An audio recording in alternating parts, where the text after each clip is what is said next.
ये video doctor विश्वरूप रॉय चौधरी के परामर्श और रेफरेंस से बनाया गया है, जिन्होंने across the world over million लोगों को हेल्थ ट्रेनिंग दी है और ये इंडो वियतनाम मेडिकल बोर्ड के प्रेसिडेंट भी हैं। दोस्तों, आज पूरे भारत में 6.5 करोड़ लोग हैं जो डायबिटीज़ बीमारी के मरीज़ हैं और लगातार ये संख्या बढ़ रही है। डायबिटीज़ यानी मधुमेह की बीमारी का इलाज बहुत ही सरल है, जो लगभग 72 घंटे यानी मात्र 3 दिन में ठीक हो सकता है। क्या आप सुनकर चौंक गए? आपने बिल्कुल सही सुना, मात्र 3 दिन। कैसे, ये जानने के लिए इस वीडियो को पूरा देखें और आने वाले बहुत ही इंपॉर्टेंट वीडियोस के लिए चैनल सब्सक्राइब करके बेल नोटिफिकेशन ऑन कर लीजिए। दोस्तों, आप सोच रहे होंगे कि डायबिटीज़ जैसी बीमारी जो सालों तक ठीक नहीं होती, वो 3 दिन में कैसे ठीक होगी, और अगर वाकई में ऐसा हो सकता है तो डॉक्टर्स इसके बारे में बताते क्यों नहीं है? तो इस बात को समझने के लिए ज़रा इस आंकड़े पर गौर कीजिए। पिछले 10 सालों में देश की जीडीपी में $246 बिलियन का नुकसान हुआ है, जो कि 2017 नेशनल बजट से सिर्फ $144 बिलियन कम है। ये एक बहुत बड़ी अमाउंट है। डायबिटीज़ की दवाइयाँ और इलाज एक बहुत बड़ी इंडस्ट्री है। कुछ लोगों को आपके बीमार रहने से प्रॉफिट है और वो ये नहीं चाहेंगे कि ये बिजनेस कभी बंद हो, और वो ये भी कभी नहीं चाहेंगे कि आप बीमारी से मुक्त हो जाएं। वो यही चाहते हैं कि उनका ये बिजनेस ऐसा ही चलता रहे और आप उनकी महंगी दवाओं और इलाज के गुलाम बने रहें। इस कॉन्स्पिरेसी से बचने के लिए आपको डायबिटीज़ की बीमारी क्या है ये समझना जरूरी है। तो चलिए देखते हैं। जब हम खाना खाते हैं तो खाना पहले स्टमक में जाता है, उसके बाद इंटेस्टाइन या छोटी आंत में जाने के बाद स्मॉल पार्टिकल्स में खाना ब्रेक डाउन होता है और फिर लिवर में प्रोसेसिंग के लिए भेज दिया जाता है। लिवर से पूरी बॉडी में ब्लड सर्कुलेशन के जरिए खाने का पोषण डिस्ट्रीब्यूट होता है, जो बॉडी के हर एक सेल या कोशिका तक पहुंचता है, जिसकी मदद से हर एक सेल को एनर्जी मिलती है और शरीर की टूट फूट से बॉडी रिपेयर होती है। तो इस प्रकार जो आप खाते हैं वो आपकी बॉडी के हर एक सेल या कोशिका तक पहुंचता है।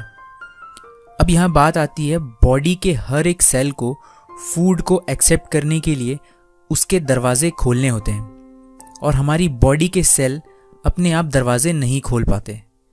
इसके लिए ब्लड सर्कुलेशन में एक केमिकल की ज़रूरत होती है जिसका नाम है इंसुलिन।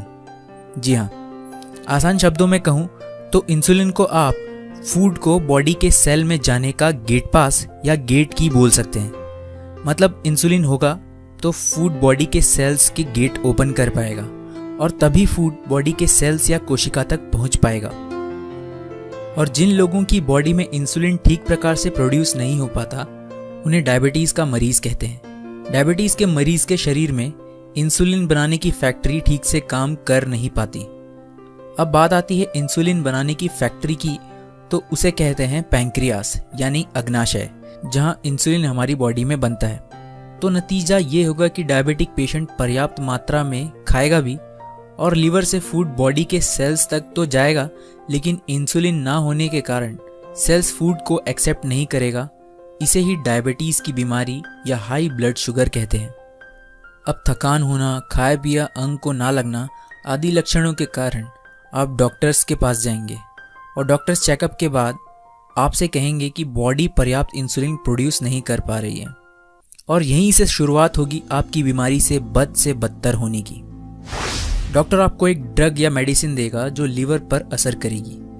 ये मेडिसिन लिवर पर जोर डालेगी कि वो ब्लड शुगर को और ज़्यादा सर्कुलेट करे, लेकिन ये ट्रिक ज़्यादा दिन काम नहीं करेगी।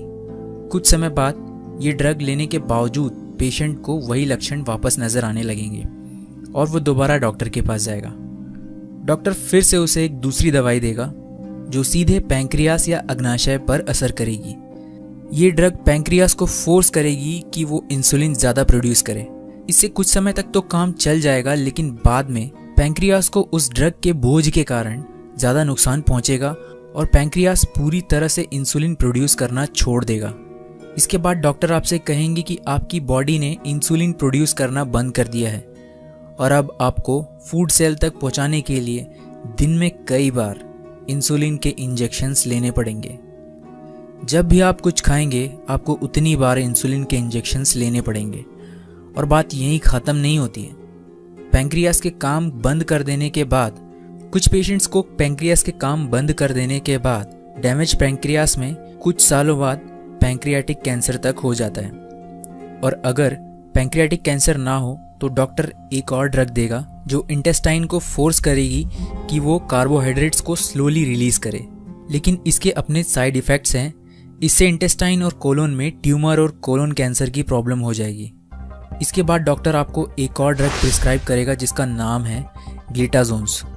ये ड्रग पूरे बॉडी के सेल पर एक साथ काम करेगी ताकि सेल कम मात्रा में इंसुलिन से भी फूड को एक्सेप्ट कर ले। लेकिन इस ड्रग का प्रॉब्लम ये है, जो पेशेंट सालों तक ये ड्रग लेते हैं उन्हें ब्लैडर कैंसर हो जाता है। इसीलिए दुनिया के कई देशों में ये ड्रग बैन है। और वहीं इंडिया में इस वक्त 30 लाख से ज़्यादा पेशेंट्स हैं जो ये ड्रग ले रहे हैं। कहने का मतलब ये है कि अगर आप एक लंबे समय से डायबिटीज़ बीमारी से जूझ रहे हैं और इसका इलाज करवा रहे हैं तो आगे चलकर ये किसी बड़ी बीमारी पर जाकर ही ख़त्म होगी और आपको बीमार करेगी। आज भारत में 15% डायबिटिक मरीज़ ब्लाइंड है। 20% से ज़्यादा डायबिटिक मरीज़ अपने लिम्स खो चुके हैं और 50% से ज़्यादा अधिक डायबिटीज़ के मरीज किडनी फेलियर से जूझ रहे हैं। दोस्तों, 1947 तक देश अंग्रेज़ों का गुलाम था।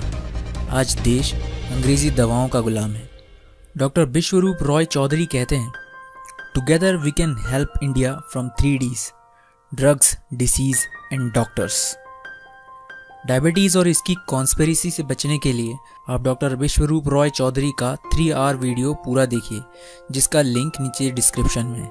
और हाँ, घबराइए मत, वहाँ ना ही आपको कुछ खरीदना है और ना ही कुछ परहेज़ करना है। डॉक्टर विश्वस्वरूप आपको वो टेक्निक बताएंगे जिससे मात्र 3 दिन में बिना किसी दवा के आप डायबिटीज़ की बीमारी से मुक्ति पाएंगे।